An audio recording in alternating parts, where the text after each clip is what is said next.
Hey folks, it's Cody Stoffer with Playmakers Corner, here to tell you about Code Red coaching. Competing in athletics means you've lifted the weights, you've watched film, and you've got the passion. Problem is, that's what everyone else in the state has done. Perfect your game by honing in on your mental performance with Code Red coaching. Whether you are a team or an individual, Code Red coaching has the tools to create mentally solid habits and set up you or your team for success. Find Code Red Coaching at coderedcoaching.com or call 720-979-1914 to learn more today. That's coderedcoaching.com or 720-979-1914 today. Now back to the show.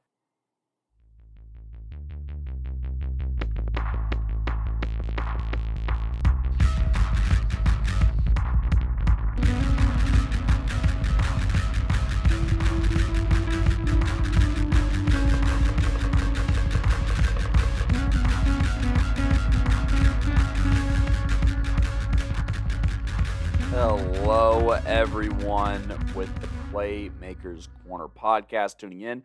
I'm your host, Cody Stoffer here, and we have 2A Tackle Football Awards here to start your day, or no matter where you're listening or when you're listening, we got you covered here. So, the way that these awards work here is we have a panel of voters here, and we're going to go through a couple of different award categories here. So, to go over the award categories here, we have Newcomer of the Year, which is our best freshman of the year, best freshman performer. We have Coach of the Year. We have Defensive Playmaker of the Year, Offensive Playmaker of the Year, and we have Most Valuable Playmaker. And the way that these awards are decided is that there is a panel of everyone here at PMC, as far as Coach V, myself, Gino, Gideon, Phoenix. We also have Anthony of Mile High Prep Report, so be sure to go ahead and check them out. They are on Facebook as well as having a website. They write articles and cover lower classification football very, very well, so shout out Anthony. And you, the fans, also had a vote going on to Twitter/X and placing a vote. And that's actually the tiebreaker for any potential ties, is the order of that. So pretty exciting stuff, honestly. Very excited to go ahead and tear into this here. And yeah, I'm going to, jump into Coach of the Year first, actually.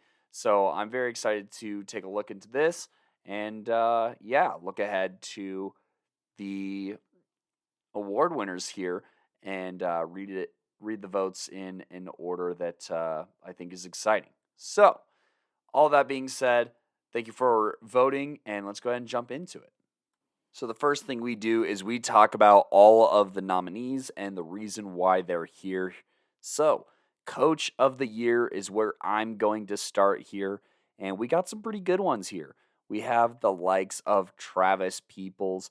I want to say that this is another nomination for him following last year, and he is going to be representing Wellington here. Their overall record was 7-2. They snagged the 9 seed, averaging 32 points per game and allowing 15 points per game, and overcame some significant injuries. Tanner Gray, particularly, is the one that we kind of had our eyes on throughout the season. Their starting quarterback was hurt throughout the season, and they were still able to win some pretty important games as well. So, Travis Peoples out of Wellington, establishing a culture there and still very early in this program, showing playoff attending success. Meanwhile, down on the west side of the state here, we got Carl Frerichs here. Sorry if I'm butchering that, but besides what his name is saying, the record is the statement here.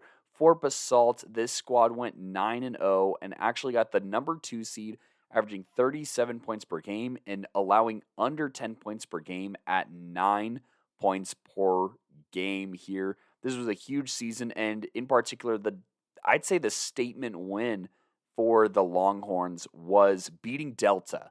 Honestly, there was always concerns for Basalt against some of these bigger teams, these established teams, and how they would do come postseason. And Basalt beating Delta is what kind of instilled confidence from us in this squad to be different than years past. So, Carl, congratulations on an awesome regular season for Basalt and that number 2 seed. Moving along here, Justin Rich here out of TCA also posted a perfect 9-0 record here. And, it's important to remind y'all that we are looking at the regular season for these accolades and accomplishments here. And so noticeable wins include the likes of Elizabeth, beating them 35-20, and Eaton 28-14 in the early season, and just breezing through league play. Very, very impressive win margin and rate in most of these, averaging 50 points per game and only allowing 6. That's dominance from the TCA Titans down in the Springs here, and Justin Rich is the mastermind behind that. And lastly, and newly here to 2A is Brian Brown of Strasburg here. This squad went 8-1 and captured the number 1 seed in 2A this year, averaging 33 points per game and only allowing 9 on average, and had some pretty interesting wins. They went on the road to Montezuma Cortez and won 47-13. That was a pretty big statement win, I would say. And along the way, they beat the likes of Wiggins. I know that's a 1A squad, but beating them 21-0 was still a little bit of a surprise for me, considering how much talent graduated last season from Strasburg. And then they had a pretty good record in league, going 3-1 here.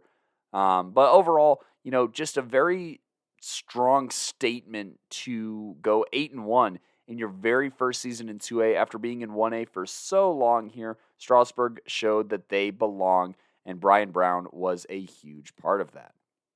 Now, looking at what you, the fans, voted here, we had 201 votes for this season here, or for this award, I should say. And at the 4th place spot was Brian Brown at 11%, Travis Peoples at 19%, and then saying the 2nd place also lets us know who 1st place is. And so with 2nd place being TCA's Justin Rich, that means that the number 1 vote getter and the fan Playmaker Coach of the Year is Carl Freritz here. 40% of the vote here. That means nearly 100 votes on this poll here in order to give Basalt the fan award for Coach of the Year in the 2024 season. But the fan vote is not all that matters, but we appreciate y'all sticking your head out here. And now we're going to go ahead and read through all the other selections here. I'm going to go ahead and start off with Anthony of Mile High Prep Report. Once again, go ahead and check them out. But Anthony here voted for Travis Peoples, saying, quote, Coach Peoples has built this Wellington program from scratch. In just 3 years, Wellington has gone from nothing into a state title contender team, end quote. So that's Anthony tying it up at 1-1. But remember, the fan vote is the one that would have the tiebreaker in this situation if the votes stopped here. However, the votes don't stop here, and Phoenix is going to, maybe commit a little bit of treason here according to his hometown, and he is going to vote for Brian Brown. But his reasoning is, quote, it's not easy going from 1A to 2A and having the success Strasburg has had. I obviously have my rivalry beef with Berg and still think they should have moved to 2A 4 years ago, but they are here now and took the extra time to prepare and made it count. Coach Brown is a solid dude that kept the foundation intact that Jeff Geiger left, and it has worked out pretty well, as I have to say, end quote. So that is Phoenix voting for Brian Brown of Strasburg here, and honestly, I think that is a pretty strong point right here for me to fall in line and also vote for Coach Brian Brown of Strasburg here.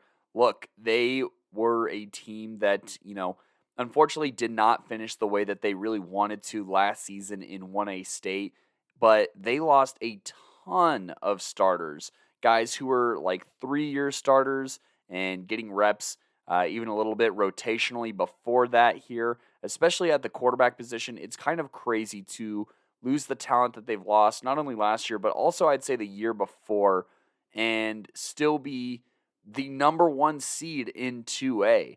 I think that is just a testament to what, Brown has built here and what he's continuing to maintain. So my vote is for Brian Brown, giving him 2 votes here, and then putting Peoples and Carl at 1. But Gino's going to make things interesting, tying up the vote with a vote for Basalt's coaching staff here with Carl Friedrichs here. And I'm excited to hear back from him what he sees live in the postseason this weekend. So that makes it 2-2-1 here with Travis Peoples just barely trailing here. And now I'm going to jump up to Coach V here, who's going to increase or obtain here the lead for Brian Brown, saying, quote, "A lot of great candidates for this, but I think it's extremely impressive that Strasburg can not only transition to 2A, but succeed while losing guys like Landon Martin and Al Dickens from last year, who helped them find so much success. The culture of Strasburg football is stronger than ever, and a lot of that credit goes to Coach Brown here," end quote. And Gideon is going to put the final nail in the coffin for other candidates here and hoist the trophy towards Brian Brown's direction, saying, quote, "Losing Al Dickens, Landon Martin, and Julian Raul Valencia, I honestly didn't think Strasburg would do too much this year.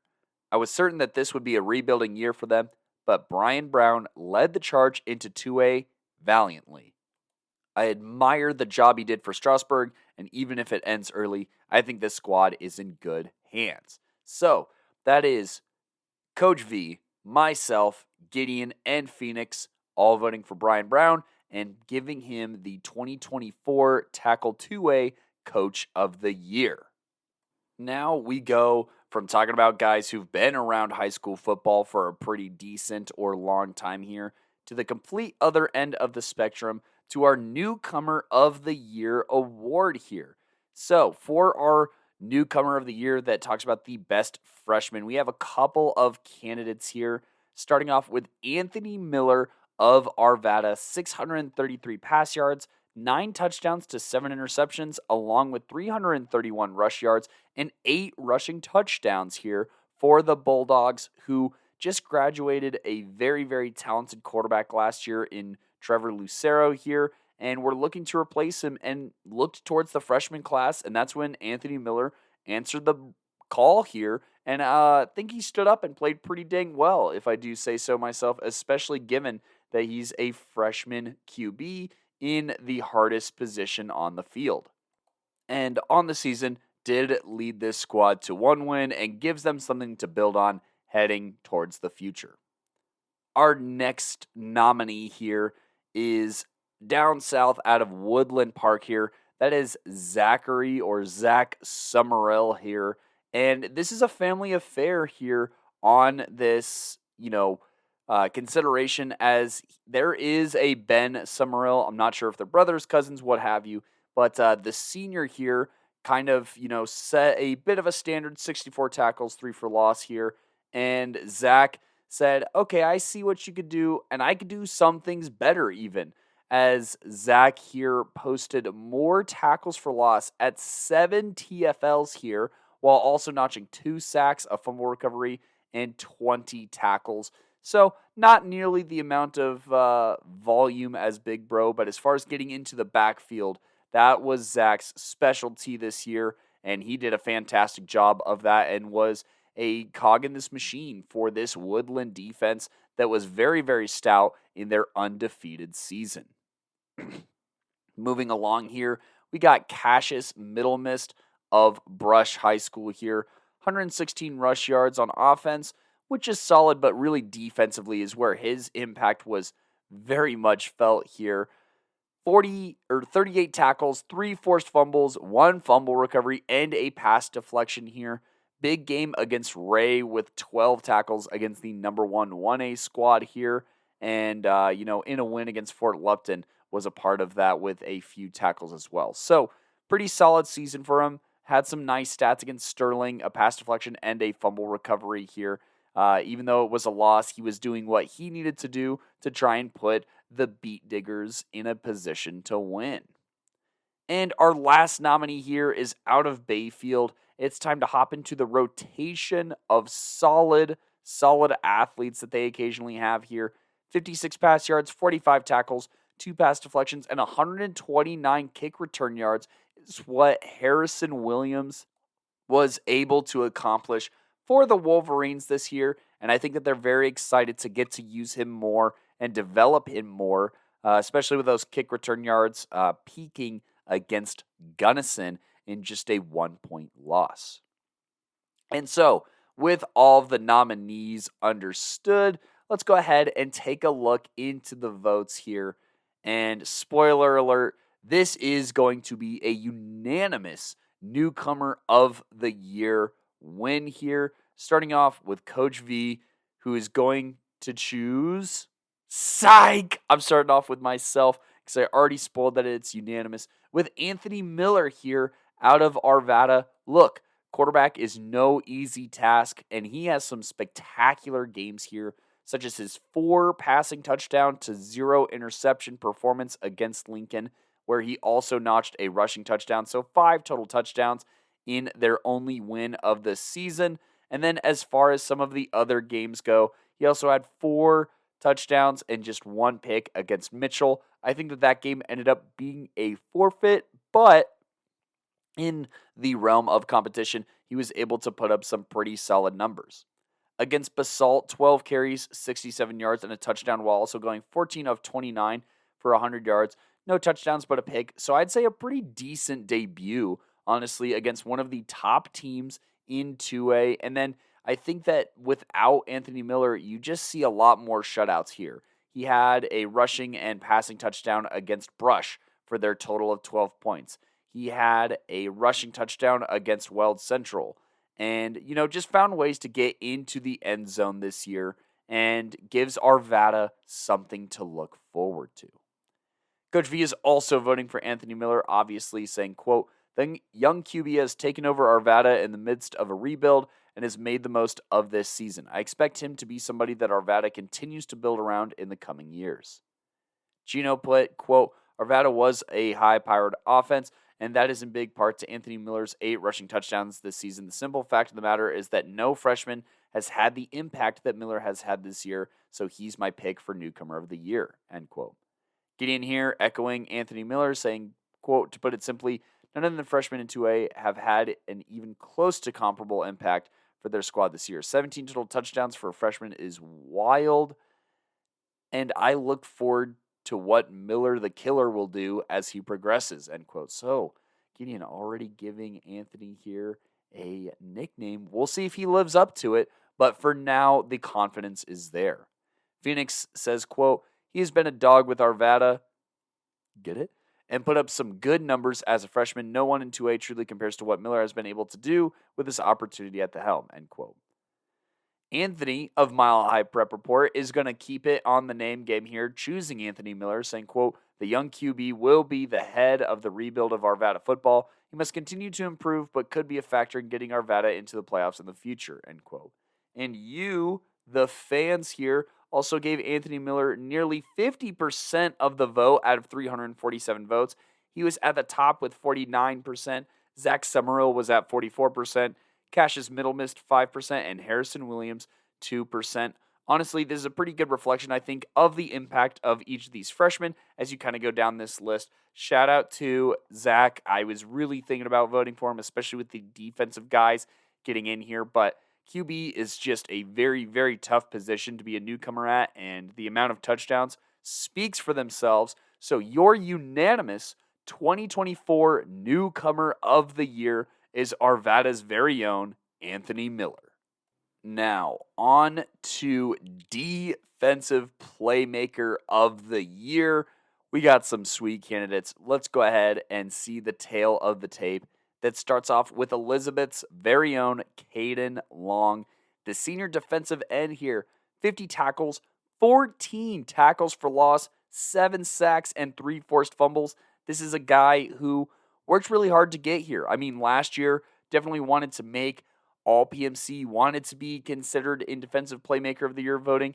And gosh darn it, he put in the work in the offseason and he put in the work this season to earn that right. And so obviously with those, as well as just being on a 7-2 playoff team and being a huge part of this defense that was pretty stout, that is a great submission to Caden Long's participation and a nomination on this list out of Elizabeth. Moving along here, our next nomination out of Banning Lewis Academy in their first year in 2A is Jordan Jones here. The junior defender here had a crazy stat line, 131 tackles, 3 tackles for loss, 1 interception, 1 field goal block, 2 forced fumbles, a fumble recovery, and 3 pass deflections, along with a partridge in a pear tree for their debut on the 2A level here. Jordan was able to help kind of keep them in some games here and was also very, very critical in their one win of this season here over North Fork in a 2-point win, racking up 24 tackles in that game, being absolutely critical for building this defense heading forward. That is Jordan Jones out of Banning Lewis Academy. Moving along here, Bayfield gets represented once again here. Lincoln Williams here, 91 tackles, 5 for loss, 8 interceptions for 119 interception return yards, as well as a forced fumble and 3 pass deflections, as one of our better pass defenders on this list and also on our Playmaker team here. Shout out to Lincoln Williams out of Bayfield. This Wolverine had some pretty big games here, including picks against the likes of Aztec, Gallup, and Ignacio, all in wins here. And then a couple of picks against some good squads like Centauri, Salida, and Gunnison here to keep this nomination in the cards.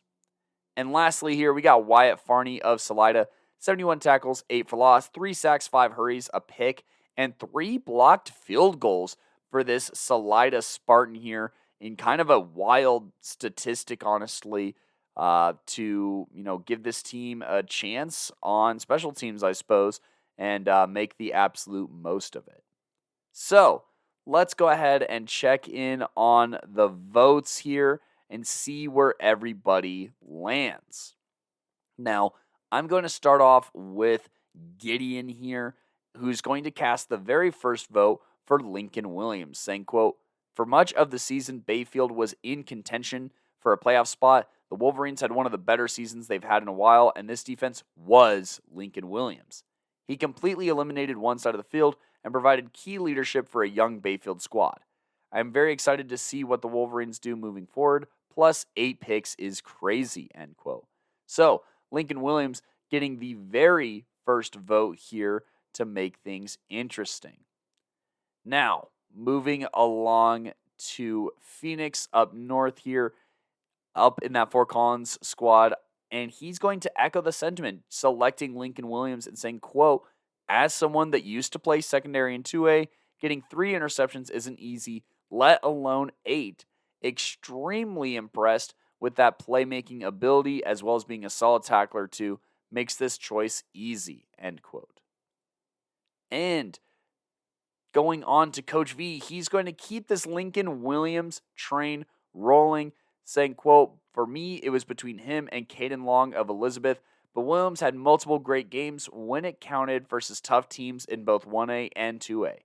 For me, his 16 tackle performance versus Pocosa Springs was an eye-opening one that sold me," end quote. So that is Coach V's take, building up a 3-0 lead for Lincoln Williams here. Will he maintain it? Well, not quite, as I'm going to cast my vote for Caden Long of Elizabeth here.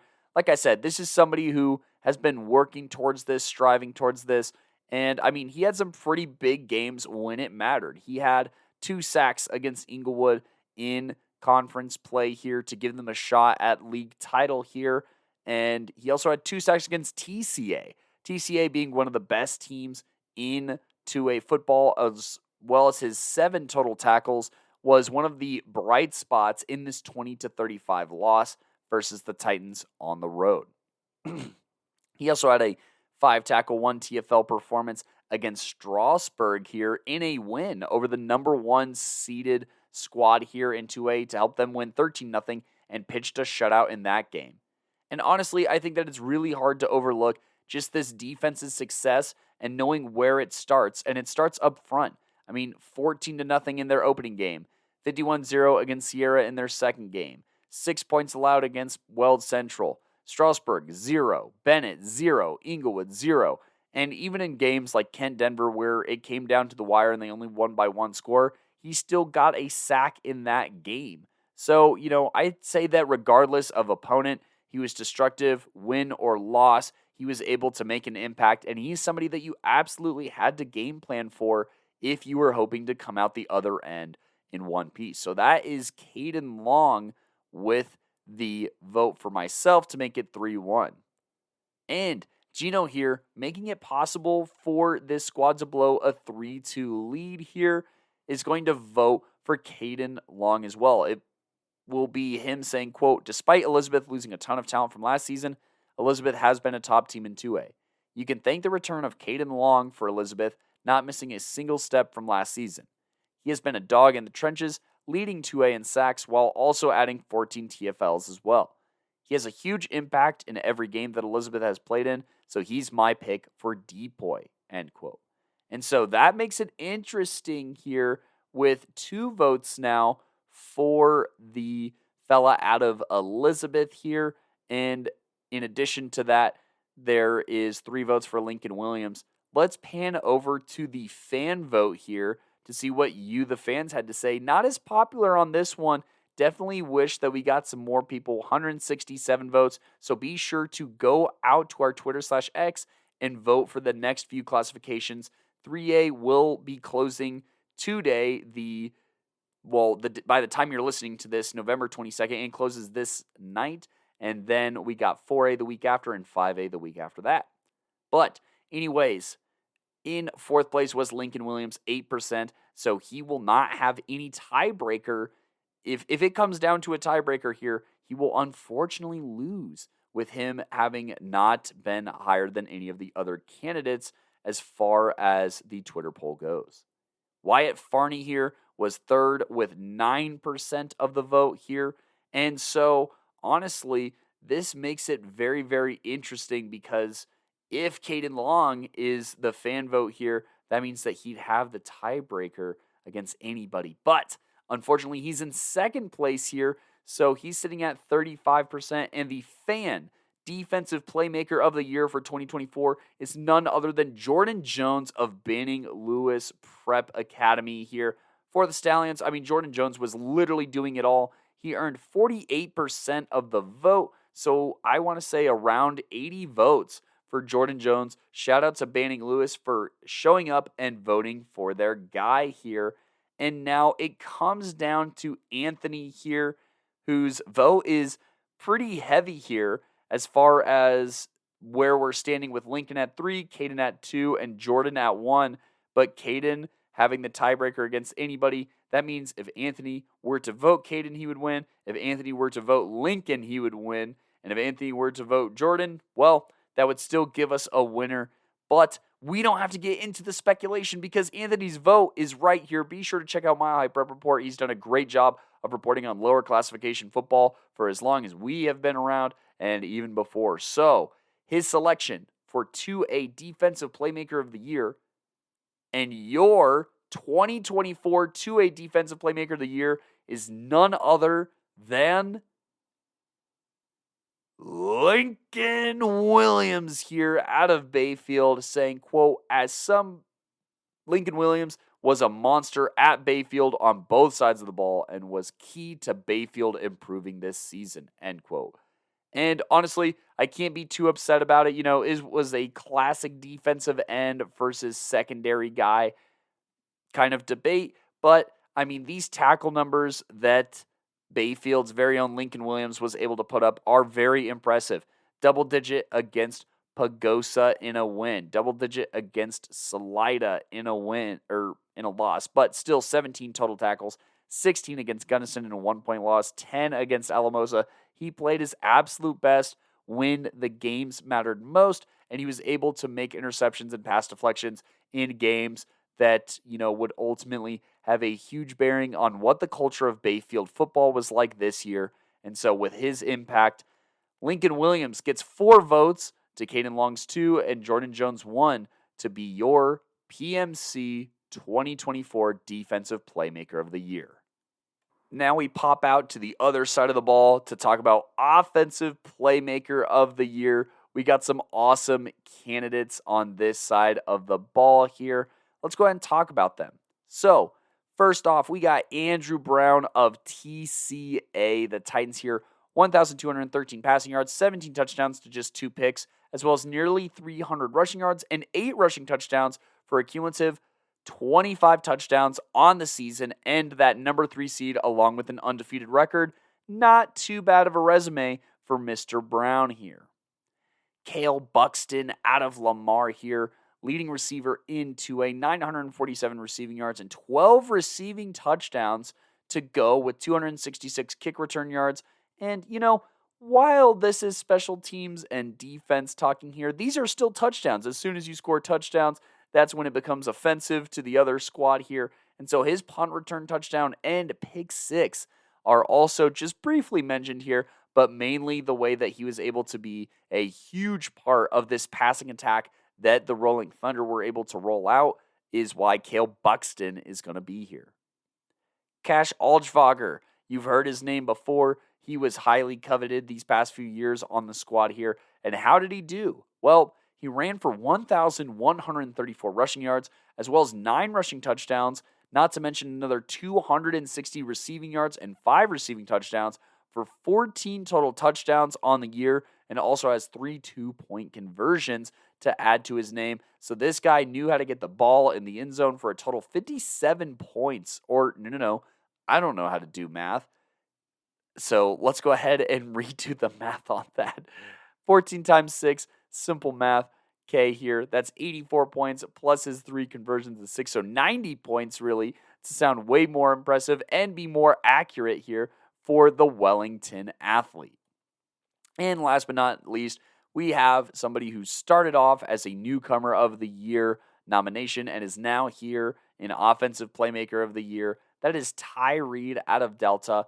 1,155 pass yards, 13 touchdowns to just 6 picks, as well as another 445 rushing yards and 14 rushing touchdowns to make for a total 27 touchdowns at the quarterback position and a 2-point conversion here, keeping Delta relevant through all of their graduating class from last year here, doing a lot of the heavy lifting for this Delta squad. Now, to make things interesting, we're going to pan over to you, the fans, in what was a pretty tight race here out of 223 votes, all candidates receiving at least 18% of the votes and no higher than 32%. Who fits into that window and where? So, keeping this rolling here, Cale Buxton, unfortunately, here at the bottom, but like I said, still with 18% of the vote was the Lamar receiver here. At the next spot was Ty Reed at 21% of the vote. And so once I read second, you already know first. So let's go ahead and jump to first. Out of 223 votes, your fan Offensive Playmaker of the Year is Cash Algevager here. 32% of the vote to Andrew Brown's 29%. One of the closest votes we've had, decided by only 3% in favor of Algevager. Be sure to follow us on Twitter/X at Playmaker Corner and vote for the athletes that you think deserve to be the fan award recipient, and also get your voice heard as far as our panel goes, as Cash Algevager has a seat at the table here. But another seat has just opened up here, and that is Anthony of Mile High Prep Report, who cast his vote for Andrew Brown, saying, quote, "The key to the TCA offense, make smart decisions, and that shows, which is 2 interceptions. Brown has been key to TCA this season," end quote. So, now that is a vote for Andrew Brown and for Cash Algevager as well. I'm about to show my bias just a little bit here, but really also want to shout out here Cale Buxton, who's going to be my vote, the receiver for Lamar, who was so critical to this offense. I mean, this offense threw for over 2,000 yards, and you do not get that without his 900 plus yards and his huge receiving efforts here in this season here. So definitely want to talk about everything that he was able to accomplish for this Lamar squad this season, who went 8-1 in huge parts thanks to him. Some of his start to the season was just historic. I mean, against Rayton, 5 receptions, 127 yards, and a score. Against Sterling in a win, that's another playoff team, 5 receptions, 112 yards. Against Bennett in a big win, 9 receptions, 180 yards for 2 touchdowns. Those yards and receptions being a high 4 yards and tied for a high in receptions. He would also have a 6 reception, 50-yard game against Burlington in what would be a 1-point slugfest win. So every single yard counted. Against La Junta in a rivalry game, 7 receptions, 102 yards, and a hat trick of touchdowns on the head, as they say here for him. Even though it was a loss against Woodland Park, still posted a tied for high 9 receptions, 75 yards, and 2 scores in that game. He is not what went wrong. Also caught for 3 touchdowns against Banning Lewis Academy, and in the season finale, 162 yards against Florence and a touchdown. Not to mention his impact on special teams here, where he had a well over 200 yards of total yards in that regard here. And so, Cale Buxton, for being a pivotal part of the passing attack on this offense, is going to get my vote, making for 3 nominees, all with a vote here. Who's going to pull away is the big question, though, and is that going to be Cash Alchvager, who received Gideon's vote, saying, quote, Cash has been rocking it for a long time over in Wellington, but he took over for much of this season. The senior athlete performed consistently all year, and while it wasn't a perfect season, I'm not sure that with the injury luck the Eagles had this season, that they would make the playoffs without Cash. No matter how large the sum, he'll cash your check or die trying, end quote. So now Cash takes a 2-1 lead here over this poll. Gino here is going to make things interesting with a tying vote, going for Andrew Brown, saying, quote, top player on the top team in 2A. Andrew Brown's improvement as a passer this year has been great to see. And then, of course, he is just as deadly rushing the ball. TCA's offense is so hard to stop with how Andrew Brown is able to dominate in any way that he wants. Yes, TCA hasn't had the toughest schedule this season, but you can't penalize Andrew Brown for dominating who's in front of him, end quote. So, now we have a 2-1 going in here. But remember, Cash Alchvager has the tiebreaker with the fan vote here. So let's go ahead and check out if that's going to maintain here. But it's not going to, as Phoenix breaks the tie, voting for Andrew Brown, saying, quote, TCA has been at the top of 2A all season, and Andrew Brown is a big part of that. Over 1,200 yards passing with a 17-2 TD to INT ratio, as well as having himself 8 touchdowns on the ground, makes this an easy pick for Offensive Player of the Year, end quote. And Coach V is going to put the final vote in that just seals the deal for your 2024 Offensive Playmaker of the Year on the 2A level, being Andrew, a.k.a. Drew Brown. He says, quote, you can call it bias, but this TCA offense runs through him. There's a reason they have been so successful this season, and he deserves a lot of credit. While the defense feels like the calling card of this team, their offense under Drew Brown can get you a TD whenever you need it, end quote. And he says bias, but really this vote was already decided with Phoenix's go-ahead, and Simon would have had to tie it up voting for somebody else, but that is just not the case. And so Drew Brown is your 2024 Offensive Playmaker of the Year. We're going to go to an ad break and be right back with our All-Playmaker teams and then your most valuable playmaker of the 2024 season. Obviously, you want a trainer who can make you stronger and faster with the work you put in, but what about a trainer who can help you rehab and recover like the pros? Look no further than Junkyard Training, that not only offers specific strength and speed training, but also offers a plethora of recovery and rehab techniques like cryo, cupping, recovery boots, and so much more. Learn more today by visiting junkyardtraining.net or call 303-521-7594. Once again, visit junkyardtraining.net or call 303-521-7594 and get started today.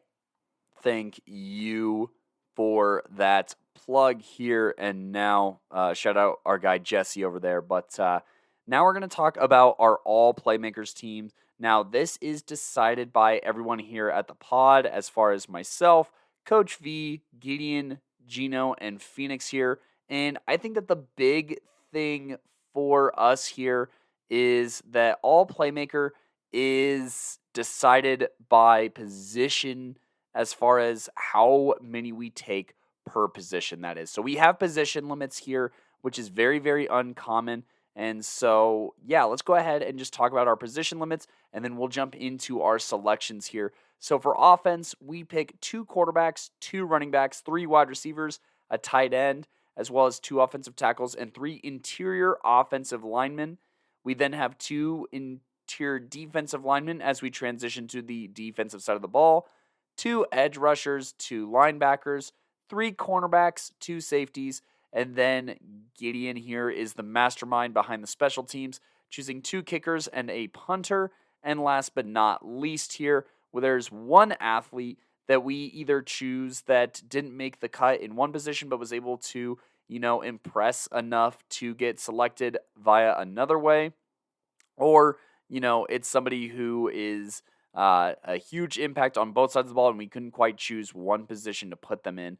And so it's very interesting to see how all PMC falls versus awards. Sometimes they're aligned, sometimes they're not. It's very interesting, but regardless, let's go ahead and jump into it. So I'm going to start with the special team selections, as Gideon selected Parker Finch out of Kent, Denver as the punter, and then Benjamin Schroeder out of Berthoud and Alex Aguilar out of Lamar as the 2 kicker spots. Moving along, this is a familiar name here. Our Defensive Playmaker of the Year nominee, Jordan Jones, makes it in at safety, and Robert Widke out of Denver West gets the other safety spot. At cornerback, speaking of familiar names, Lincoln Williams reappears here out of Bayfield, getting selected for a cornerback spot, in addition to Sam Emerson out of Sterling and Will Tarallo out of Basalt. At linebacker here, keeping the Basalt train rolling, is William Daniel out of Basalt, as well as Diego Estrada out of Lamar, eating up our 2 linebacker spots. At defensive end, Caden Long out of Elizabeth, the Defensive Playmaker of the Year nominee, and Alec Schlesinger Hall out of Aspen are our 2 selections for the edge rusher spot. And finally, to wrap up defense, our interior defensive lineman or defensive tackle selections are Anthony Taverna out of Salida and Juan Fernandez out of Strasburg here to wrap up our defense. Now, on the interior, we have some TCA representation on this interior offensive line with Andrew Borchert here. We also get Mason Dickens out of Strasburg, keeping it in the family here, and Brandon Callies out of Berthoud for the interior. At offensive tackle, honestly, there's a lot of really good names here, but we're going to skew towards Trip Skews out of Kent, Denver, and Tim Waters out of Elizabeth. At tight end, we're going to go with a Woodland Park fella here, Parker Shreve for the Panthers. At wide receiver, a couple of great options here, but we decided to land on Jaden Michaelis out of Berthoud, Cale Buxton out of Lamar, and Taylor Hayes out of Basalt. At running back, Carter Yeager out of Sterling, and Tay Wheat out of Montezuma Cortez. And then at quarterback, we went with Drew Brown out of TCA, the Offensive Playmaker of the Year candidate, and Skylar Stryker here out of Berthoud. And our final spot will go to an athlete here. That athlete is going to be Colton Lucero out of Pagosa Springs. And if you're wondering where some of these names have been, well, just buckle in as we get ready to discuss the Most Valuable Playmaker Award. But that is our All-PMC team for everybody. Congratulations to everybody. Made it. Lots of names in consideration. Tough process. And 2A, they don't really make it easy on us. So thank you all and congratulations. And congratulations to all the other nominees of all the other awards that are also worth bringing up here as they continue to enhance and progress Colorado tackle football here on the 2A level.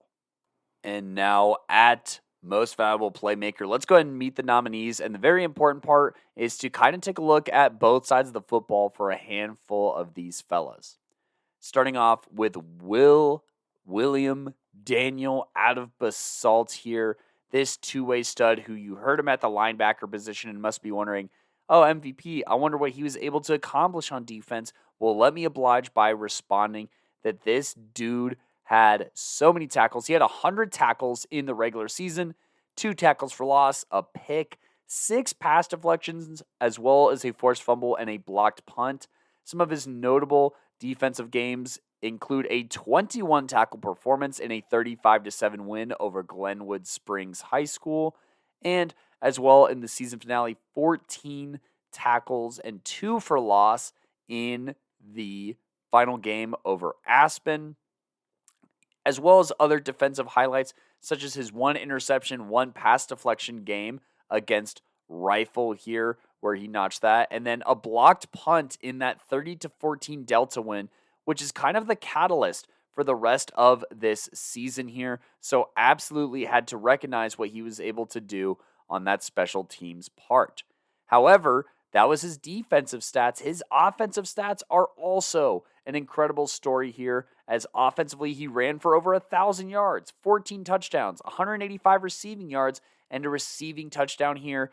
Like I said, going back to this Glenwood game, this is a pretty big one. Honestly, his stretch to start the season was terrifyingly dominant, as against Arvada, he went 14 for 242 yards and 3 rushing touchdowns. Against Rifle, 17 carries, 150 yards, and 2 touchdowns. And Glenwood Springs, 20 carries, 124 yards, and a hat trick of touchdowns. In some very other high-volume games against Delta, 20 carries, 97 yards, and a score, once again, in the most pivotal culture game, I'd say, for the season. And then a hat trick of touchdowns against Coleridge to go with his 192 yards.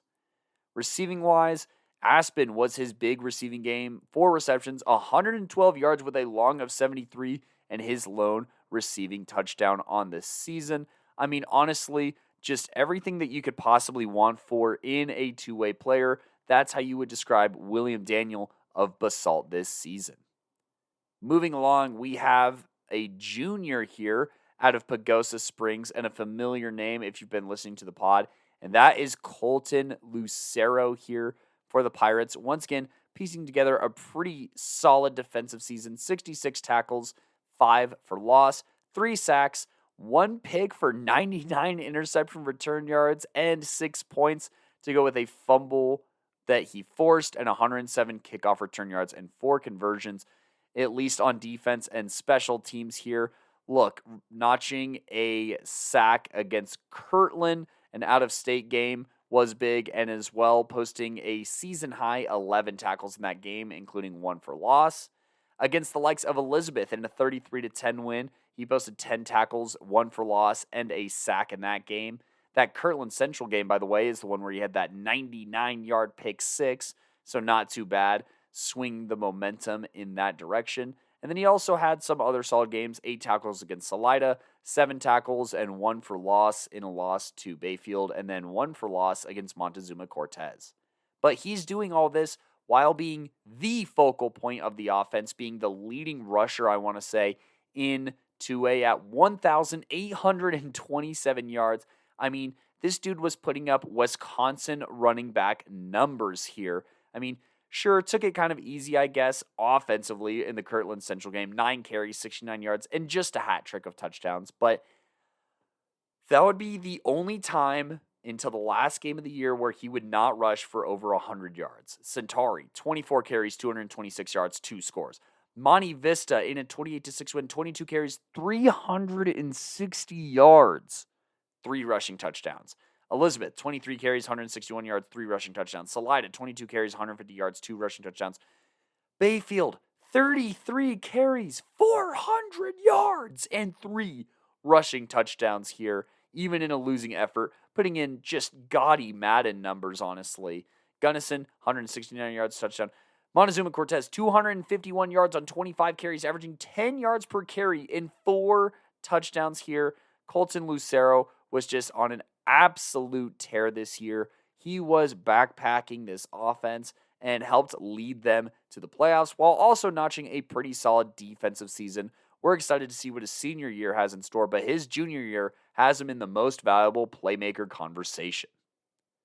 Moving along here, we're going to go to the quarterback position and to the sophomore class for this one here. Talking about Jacob Dunning here, a huge season, passing for over 2,000 yards and 29 touchdowns to just 4 picks, along with 837 punt yards as well. But those 29 touchdowns, those are pivotal. 3 touchdowns against Rayton, 2 against Sterling in a playoff team win. 4 to no picks with Bennett. The lone touchdown in the Burlington win and no turnovers. 4 touchdowns, 2 picks in the game against La Junta. 6 touchdowns and no picks against Banning Lewis Academy and 5 touchdowns and no picks against Florence.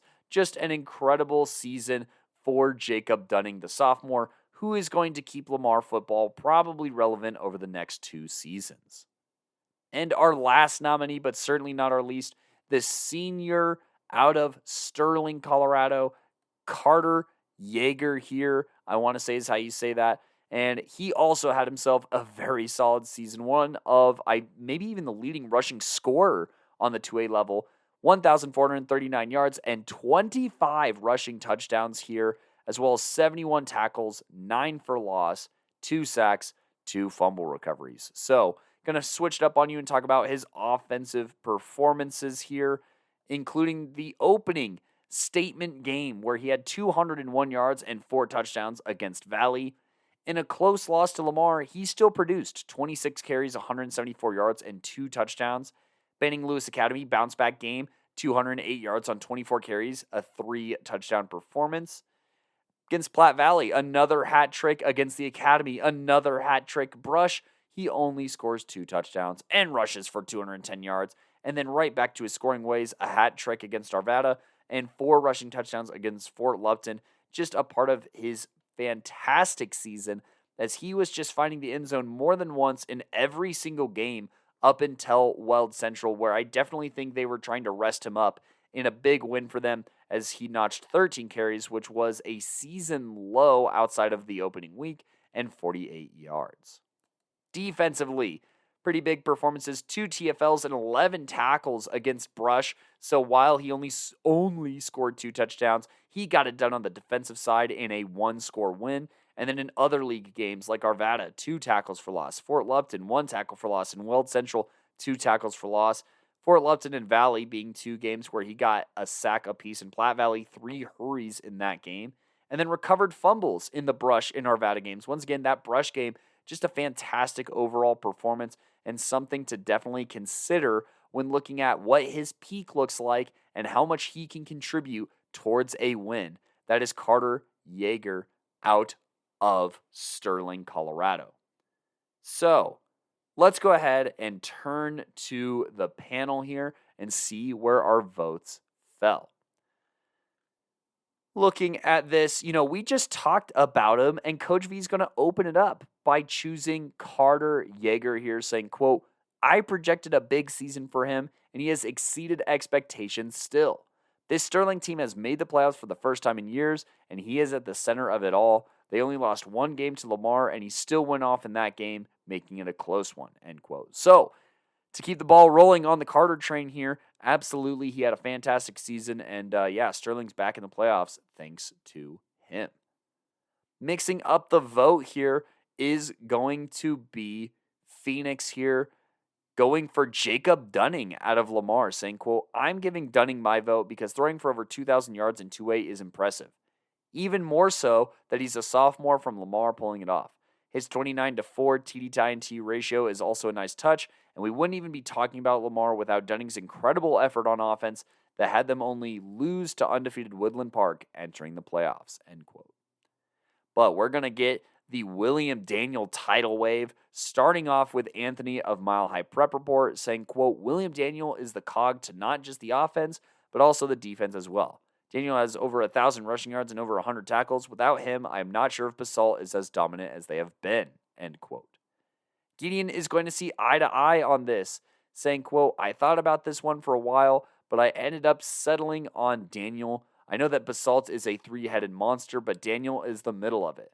He is the top of the offense and the top of the defense on the number 2 seed.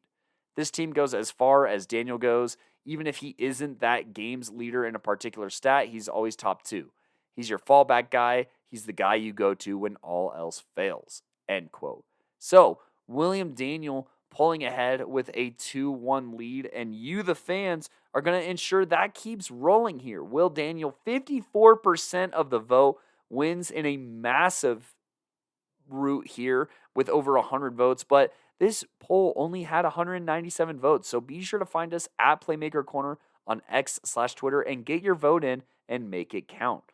Meanwhile, Jacob Dunning got 19% at second place, Carter here 16% at third, and Colton Lucero in the final spot at 11%.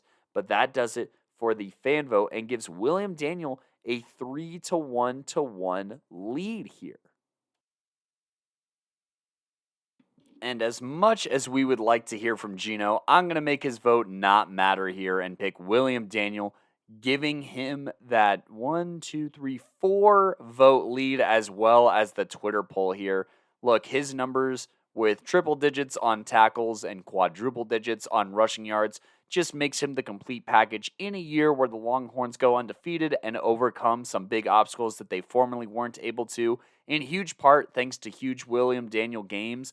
I gotta go with him and crown Will Daniel as your 2024 2A Most Valuable Playmaker. So that's going to do it here for us here at the pod. And just as a quick rundown here, your reminders are Brian Brown out of Strasburg as the Coach of the Year, Anthony Miller as Newcomer of the Year of Arvada, Defensive Playmaker of the Year going to Lincoln Williams, Offensive Playmaker of the Year going to Drew Brown out of TCA, and Most Valuable Playmaker being Will Daniel out of Basalt here. And that's going to do it for us here, folks, at the Playmakers Corner podcast. Like I said, be sure to check out our Twitter/X to vote on polls, as we still have 3A, 4A, and 5A to go, and we have plenty of playoff action. So for the remainder of the season, Tuesdays are going to be your recap days of what happened in the playoffs, as well as hearing our predictions for the round, and we're also doing a little bit of scorekeeping as well. So we'll see who all is right and who's leading in points following this round 3 or third week of the playoffs, I should say. And then we're going to get ready for championship football on the 1A and 2A levels, and then the following week, 3, 4, and 5A up at Canvas Stadium. So for all of that content, make sure that you are following us anywhere that you are on social media, whether that be TikTok at Playmakers Corner, Twitter/X at Playmaker Corner, Playmakers Corner on Instagram, Playmakers Corner on Facebook.